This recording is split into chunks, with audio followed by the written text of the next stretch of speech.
আমি রিপন। আমি আবারও ফিরে এলাম আপনাদের সাথে নতুন পর্ব নিয়ে। আজকে পাঠ করব অ্যান্থনি মাসকারেনহাসের লেখা দ্য রেপ অব বাংলাদেশ বইটির পাকিস্তানের সংঘর্ষের মূল কারণগুলো এই অংশটি নিয়ে। করাচিতে আমার কজন পুরানো বন্ধু অতীতের ঘটনা মূল্যায়ন করে এই সিদ্ধান্তে আসলেন, মুসলিম লীগ যদি তার মুখ্য রাজনীতির দাবি ও ধারণা মেনে চলতেন তাহলে যেসব দুঃখজনক ঘটনা দেশের ঐক্যসূত্র ছিন্ন করেছে তা হয়তো ঘটত না। ব্রিটিশ ভারতের মুসলমানদের জন্য পৃথক আবাসভূমি পাকিস্তান প্রতিষ্ঠার পরিকল্পনা ছিল। ভারত উপমহাদেশের প্রান্তে দুটি সার্বভৌম রাষ্ট্র একই নেতৃত্বে গঠিত হবে। 1940 সালে লাহোর প্রস্তাব একজন বাঙালি নেতা উপস্থাপন করেছিলেন। তিনি বাংলাদেশের শেরি বাংলা ফজলুল হক নামে পরিচিত।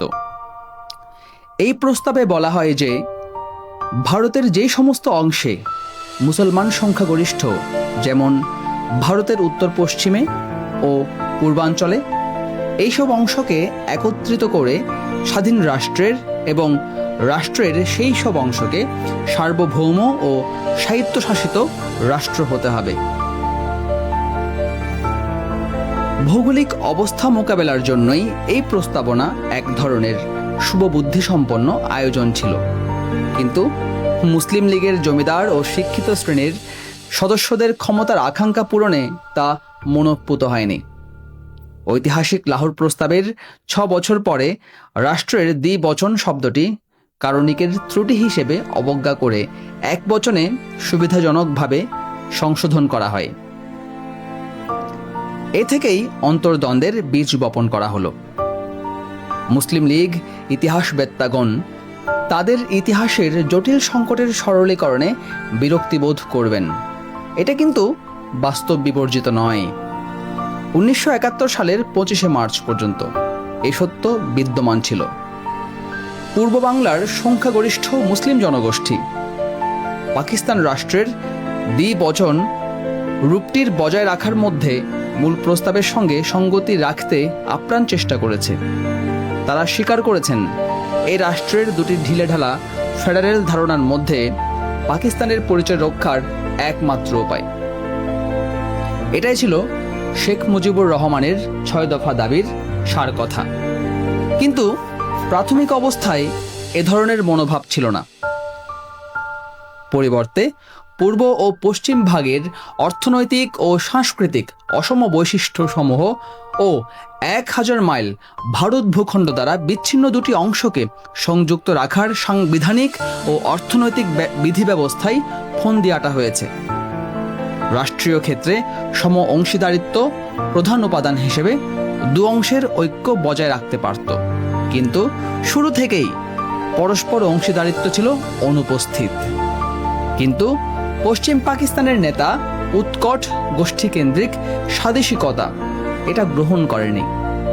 তাই দেশের ঐক্য বজায় রাখার সকল প্রয়াসই বহির্মুখী উদ্দেশ্য সাধন করেছে, অনেককেও পথকে প্রশস্ত করেছে। পশ্চিম পাকিস্তানের উপনিবেশবাদের বিরুদ্ধে স্পর্শকাতর বাঙালিরা 4টি মূল দাবিতে গণ অসন্তোষ প্রকাশ করেছেন। সেগুলো হলো: রাষ্ট্রীয় সিদ্ধান্ত গ্রহণ প্রক্রিয়ায় সম্পূর্ণভাবে তাদের অস্বীকার করা,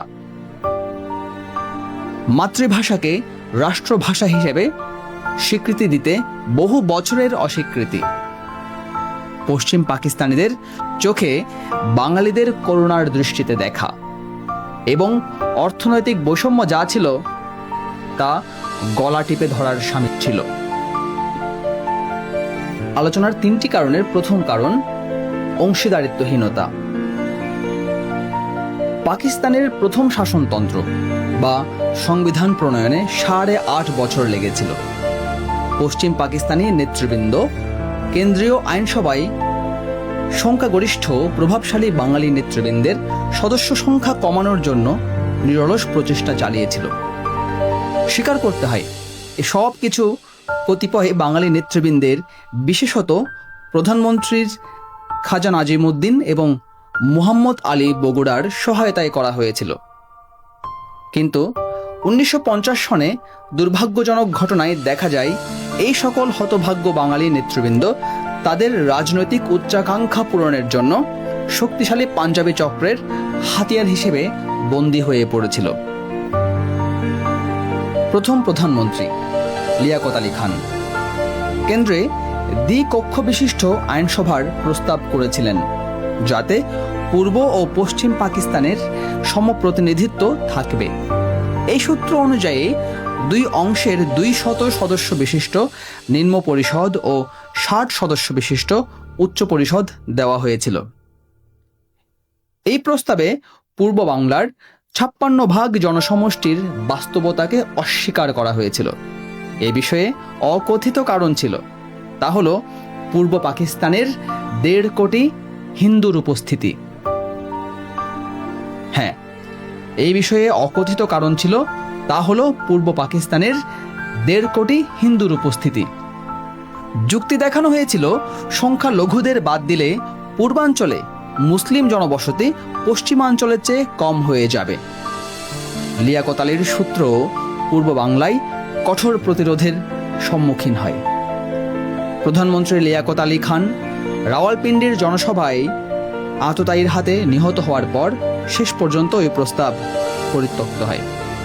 যদিও নিহত হওয়ার সরকারি তদন্তের ব্যাখ্যা পরিস্থিতির সঙ্গে সন্তোষজনক ছিল না।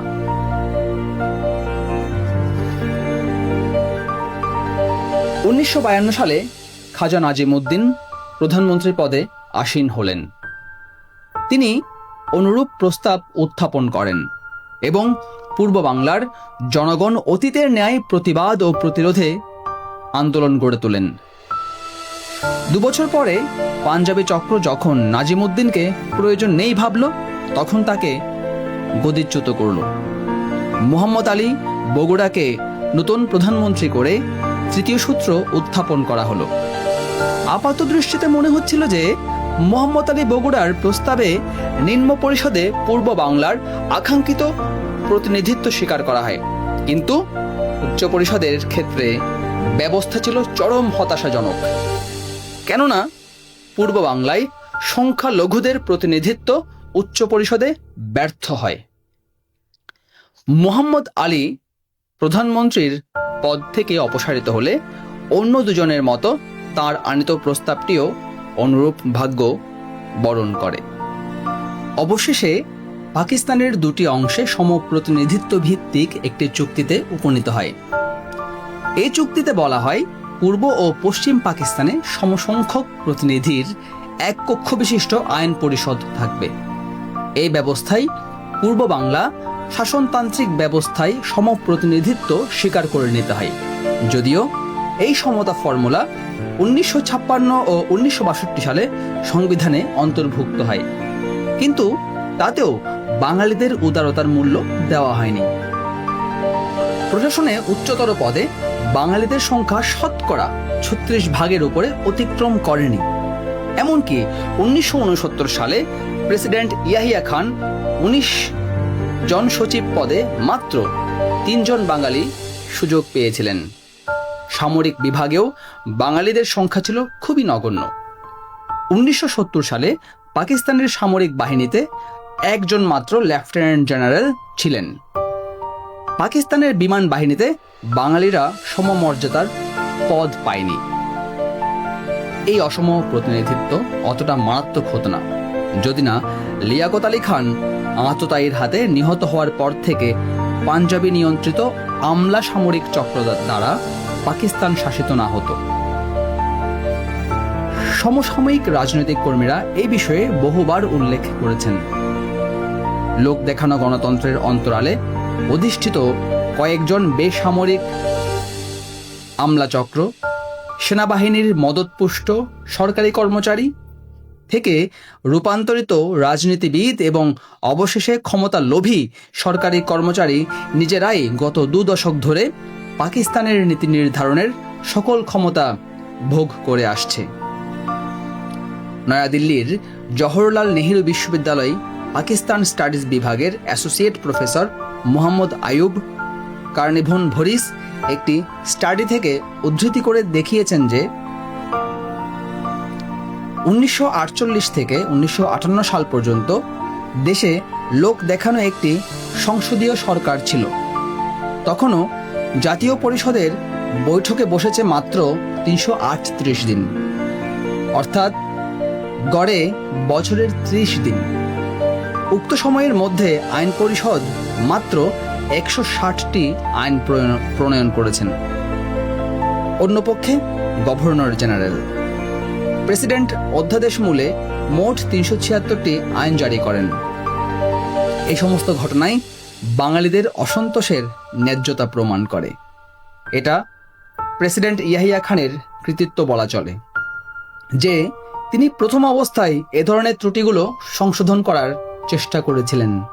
তিনি বাঙালি জনগণের দাবির প্রেক্ষিতে জনসংখ্যা ভিত্তিক প্রতিনিধিত্বের পক্ষে সমতা ফর্মুলা বাতিল ঘোষণা করেন। প্রশাসনে বা সিভিল সার্ভিসে তিনি বাঙালির সংখ্যা বাড়ান, কিন্তু ইতোমধ্যেই শ্বাসরুদ্ধকর অর্থনৈতিক ভঙ্গুর পরিস্থিতির মুখে বাঙালিদের মোহমুক্তি ঘটে। প্রেসিডেন্ট ইয়াহিয়ার সকল প্রচেষ্টা ছাপিয়ে সামরিক বাহিনীর ধ্বংসাত্মক কার্যকলাপ জাতীয় জীবনে বড় হয়ে দেখা দিল। সুপ্রিয় বন্ধুরা, আজকে এই পর্যন্ত। দেখা হবে আগামী পর্বে নতুন পাঠ নিয়ে।